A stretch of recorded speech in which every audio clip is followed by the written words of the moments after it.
Shabbat Shalom, mes amis. Cette semaine, Parashat Ekev.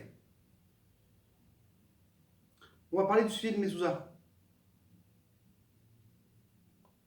Beaucoup de gens me demandaient d'où on apprend qu'on doit embrasser la Mezouza. La Shmoua, on nous raconte que les gens, ils ont vu les caméras quand il y a des voleurs qui sont rentrés à la maison et ils ont regardé. Qu'est-ce qu'il voit le voleur avant qu'il rentre à la Mezouza? Il met la main sur la Mezouza et il l'embrasse. La Gemara dans Maseret Brachot, elle nous raconte Gandva efu mitrarta achman akare. Quand le voleur rentre à la maison, qu'est-ce qu'il fait? Il lève les yeux à Hachem et il demande une bracha. Maseret Brachot. Imaginez-vous qu'on va essayer de réfléchir, qu'est-ce qu'ils font comme tfila? Et ils disent comme ça: Dieu aide-moi, que fais-moi rentrer en shalom, et fais-moi rentrer et sortir en shalom. Et j'espère qu'aucun policier va m'attraper. Et oui, mes amis, cette histoire de ce voleur qui rentre à la maison, d'une maison, qui sera chez personne, et qui met sa main, il fait une bracha dans la mezouza, il faut comprendre. On a 3 questions sur ça. D'où c'est arrivé qu'on embrasse les mezouza? D'où? C'est une halakha. Si une personne embrasse la mezouza, comment il peut continuer à voler? Mais tu vois la mezouza? Tu crois en Dieu ou tu crois pas en Dieu? Si tu crois en Dieu, et troisième chose, si une personne il met la main sur la mezouza, l'alarme dans la maison elle doit sonner. Elle ne sonne pas. Pourquoi? Pourquoi l'alarme n'a pas sonné? Et oui, mes amis, on va un petit peu expliquer qu'est-ce qui se passe ici. Première chose, la semaine dernière, on a commencé à nous parler du Shema Israël. Quand on a parlé du Shiur, Vehavta et Hashem Elokecha, Bechol et Vavcha Opron Ashera. Et cette semaine, on continue. Vehaya, Tishmo. Et la Torah nous dit: Ukatavtem amedo betecha ou bisharecha. Vous allez écrire dans vos portes. Les mahanir bou yemechem vimenechem, pour que vous aurez une longue vie, vous et vos enfants. Si on voit les psukim, il n'y a pas écrit qu'on doit embrasser la mezouza. Et beaucoup de mefarshim et dans la halakha, c'est rappelé le mettre la main sur la mezouza. La première fois qu'on nous rapporte ça, l'Agma nous raconte Antkolos, le converti. Antkolos, c'est la personne qui a traduit le Chumash. Antkolos, converti, il avait le Kessar de Romi, c'était sa famille. Il dit: c'est pas possible. Je ne peux pas voir qui va se convertir. Il a envoyé 2 groupes de soldats venir le voir. Le groupe, il arrive, il parle avec lui. Et qu'est-ce qui se passe? Il se convertit. Le Kessar de Romi leur dit aux gens: maintenant je vais envoyer un 3e groupe, mais je vous demande, ne parlez pas avec lui. C'est un dangereux. Ils y vont, ils ne parlent pas avec lui. Quand ils le prennent pour sortir de la maison, qu'est-ce qu'il fait un Kolos? Il met la main sur la mezouza, il rigole. Il dit: pourquoi tu rigoles? En général, un roi, il se trouve à l'intérieur et les soldats, ils sont à l'extérieur. Là, c'est le contraire. Le roi, c'est la mezouza, elle est l'extérieur pour nous garder, et nous, l'intérieur. La Torah nous raconte, ils ont entendu ça, ils se sont convertis. Il a compris le Kessar qu'il n'y a pas, on ne peut rien faire. Antkolos est trop fort. Antkolos peut tout te vendre. Il avait Baruch Hashem, une personne qui a traduit le Chumash. Si on va voir l'histoire, cette histoire s'est passée il y a 2000 ans. Il a mis la main sur la mezouza. Il s'est dit. C'est la première fois que dans la Gemara nous raconte qu'une personne met la main sur la mezouza. Le Rama, il nous rapporte dans Shulchan Aruch. Yesh omrim k'shadam yotze ma'bayit. Il y en a qui nous disent que quand une personne sort de la maison, il mettra la main sur la mezouza. Et d'où il apprend ça? Il apprend l'histoire d'Antkolos, qu'il a mis la main. Et qu'est-ce qu'il va dire? Hachem, Ishmor, etc. Que Dieu va nous garder quand on sort et que Dieu va nous garder quand on rentre. Et la même chose quand une personne rentre, il met la main et il fait la bracha. Il y a des poskim qui nous rapportaient même de quoi d'embrasser. Donc on voit ça du Harizal.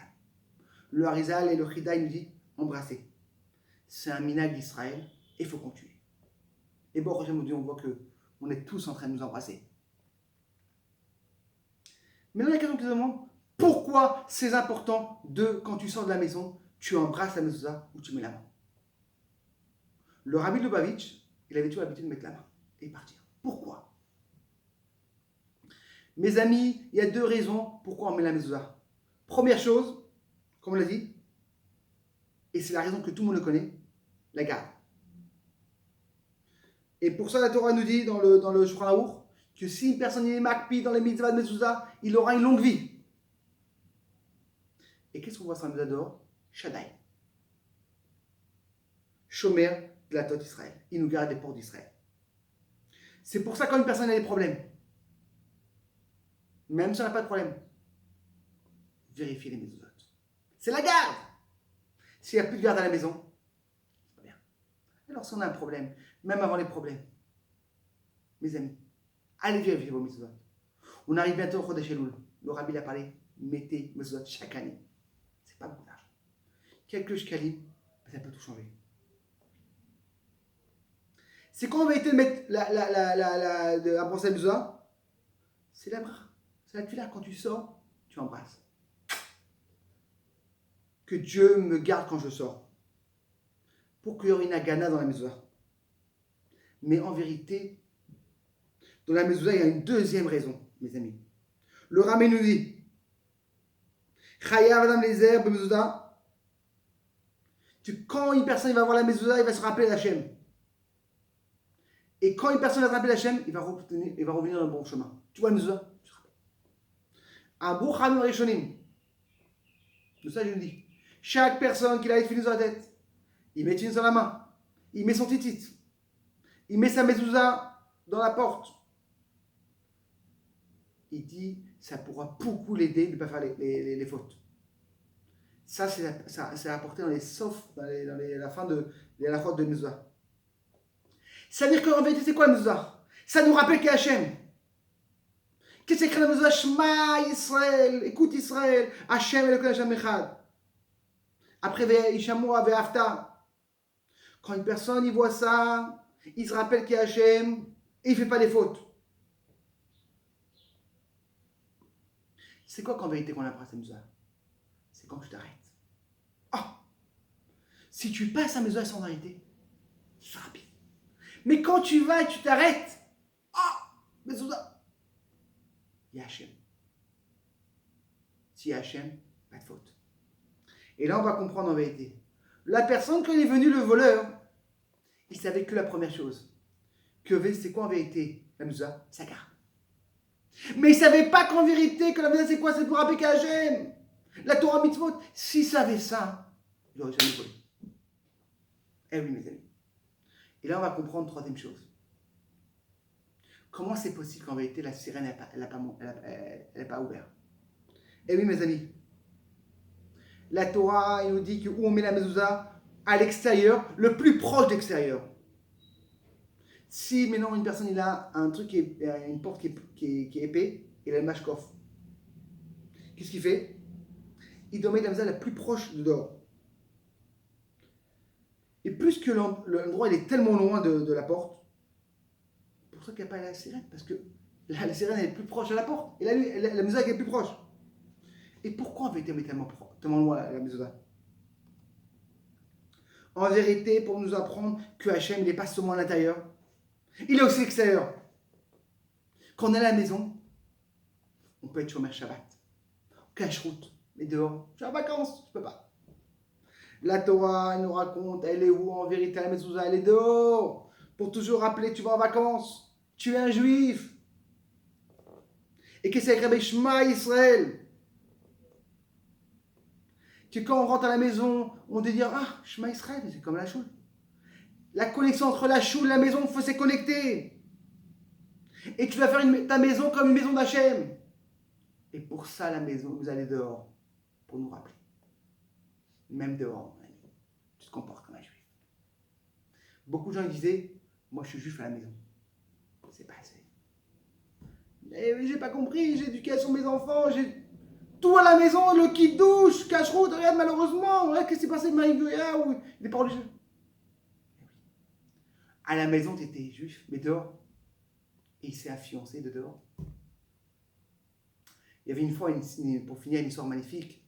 Un rebbe dit à son étudiant, quand tu vas voyager pour le business, achète-moi un paquet de cigarettes. Il va en business, il arrive. Oh, j'ai oublié. Qu'est-ce qui se passe?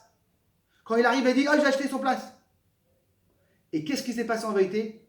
Il a acheté sur place. Il dit, non, c'est pas que je voulais les cigarettes, c'est que je voulais savoir si tu penses à moi. Que Bezrat Hashem, on va toujours penser à Hashem et Bekor Mamash. Prenez la vidéo. Prenez une fois, on va pas amener Menachem Mendel Mordechai Ben Yosef Eliyahu. Psurot Tovot et Arbet Slacha.